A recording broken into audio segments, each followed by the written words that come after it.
You relax after you hit him. You can't relax after you hit somebody like Alexander Usyk. Because he's going to hit you back. Yeah, lots of movement. Good jab by Usyk, looking for the backhand again. And AJ's got that smile. We saw it against Andy Ruiz. It's not a good smile. He's showing Usyk that you can't hurt me now. He's doing a smart thing. He took all the steam off of his punches, and he's just touching Usyk now to keep up with him. See that? That little touch jab. Oh, left hand! He almost went down! The champ's still on his feet, though! It is the body. It is the body. It is the body. It is the body. It is the body. It is the body. It is the body. Let's go! Le gang, j'espère que vous allez bien. C'est votre gars aussi de la chaîne It's Body, la chaîne ActuBox, à laquelle vous êtes abonné à partir de maintenant. Si ce n'est pas encore le cas, je vous invite à le faire tout de suite et à me rejoindre pour faire partie de ce gang, de cette communauté. Donc abonnez-vous, lâchez un like, un commentaire, partagez la vidéo si celle-ci vous plaît. On va revenir aujourd'hui sur du coup le combat de boxe entre Anthony Joshua et Usyk Alexander.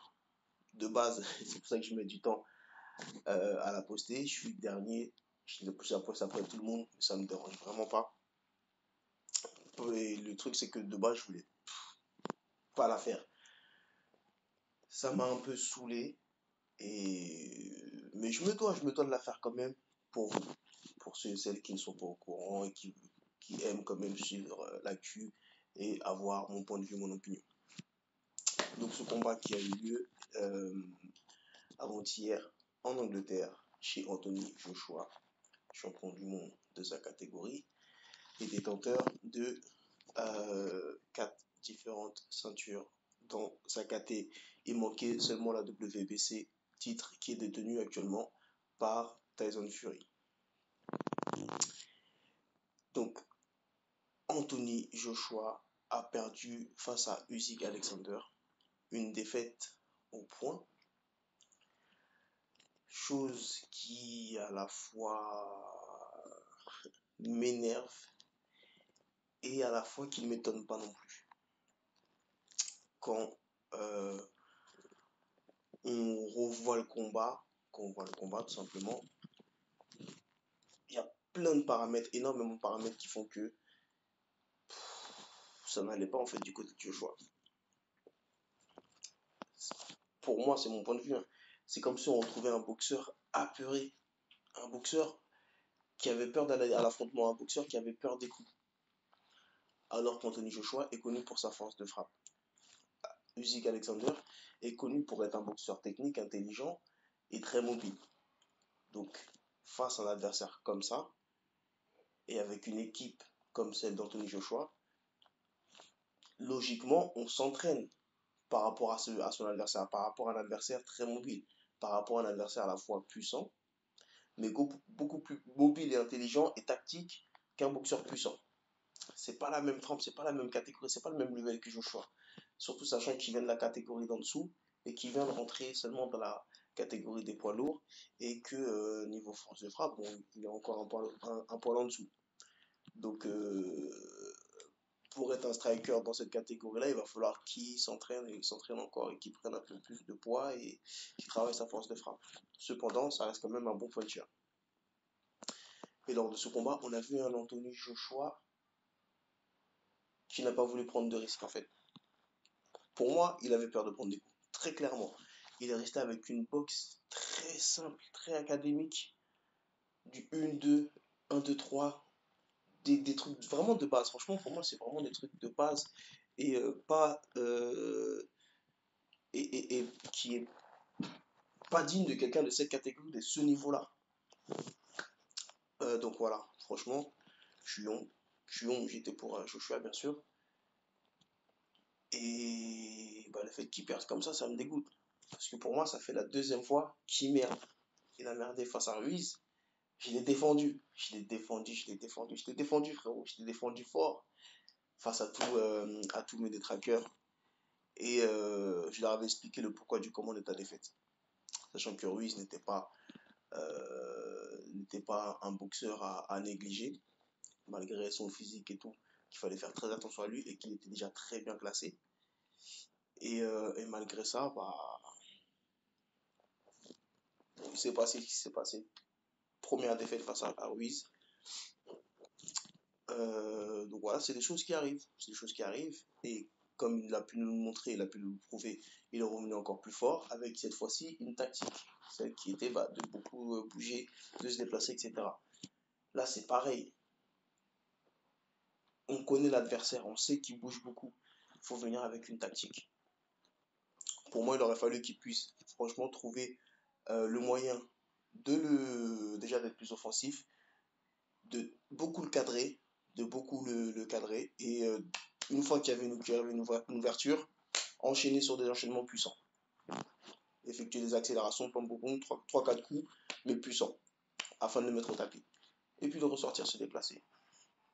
J'ai pas vu ça une fois. Moi, j'ai vu un Anthony Joshua avec la même boxe qu'il a depuis le début. Pas d'accélération. J'en sais rien, pas de mouvement tactique, technique, rien. Pas d'accélération. Pas de changement de rythme, rien. Et en plus de ça, essoufflé. Franchement, tu m'as fait. Bon, bref. Ça, je voulais pas trop faire la vidéo parce que en vrai, je suis vraiment young de cette défaite. Cependant, comme toute chose a des mauvais côtés et aussi des bons côtés, les bons côtés sont le fait que cette défaite, une fois de plus, ouvre des portes à d'autres personnes et laisse la chance à d'autres personnes. Donc mes félicitations à Alexander Usyk. Et grâce du coup à cette victoire d'Usyk, ça remélange les cartes, une fois de plus. Comme quand Walter avait perdu contre Fury, ça mélangeait les cartes, ça laisse d'autres ouvertures à d'autres personnes, à des personnes qui sont un peu plus bas dans le classement et qui peut du coup maintenant, aujourd'hui, prétendre au titre, à ces grands titres prestigieux qu'ils ont dans cette catégorie. Donc c'est une bonne chose. Du coup, ça ouvre la porte à d'autres boxeurs, hein. Et ça remélange les cartes. Donc, il y a du mauvais, il y a du bon aussi dans cette défaite. Donc, Joshua a besoin de se ressaisir. Je pense qu'il a arrêté de trop écouter ce qui se dit à gauche à droite sur les réseaux ou autres. Et de se focaliser, de se faire plaisir plus qu'autre chose. S'il ne se prenait pas la tête comme Fury, il aurait vraiment rien à perdre, rien à craindre, rien à... Fury, c'est le genre de mec que je kiffe dans cette catégorie parce que lui, il s'en bat les couilles de tout, de ce que les gens disent, de ce que lui-même, il s'en bat les couilles de sa propre vie. Donc en vrai, quand t'es comme ça, t'as rien à perdre. Tu peux aller face à n'importe qui, il sera toujours là, il sera présent. Donc quand t'écoutes trop les dires des autres à droite à gauche, ça rentre dans ta tête et c'est là où c'est pas bon. Donc voilà, je lui souhaite moi vraiment de revenir, de se ressaisir, de revenir encore plus fort. Je pense qu'il y aura du boulot, mais que ça peut se faire. En attendant, voilà, que les autres se manifestent, que les autres aussi sautent sur l'opportunité, ou de taper Joshua, ou de lui passer devant. À vous de voir, aux promoteurs d'organiser tout ça. Mais voilà, après, je sais que tous ces gros combats, en tout cas, je sais que tout le monde va se rencontrer. Fury, Joshua Wilder, tous les gros de cette catégorie, je sais qu'ils vont tous se rencontrer parce que ça mélange vraiment les cartes Parker, White, etc. C'est une bonne chose, c'est pour ça que c'est vraiment une bonne chose. Donc, dans cette catégorie, il y aura du beau spectacle. Donc, franchement, il faut continuer à la regarder, continuer du coup, à rester à l'affût et surtout à vous abonner.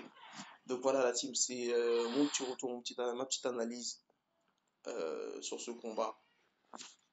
Laissez-moi un petit commentaire pour me savoir ce que vous avez pensé de cette vidéo. Et puis la team, je vous dis à très bientôt, ok? D'ici là, portez-vous bien.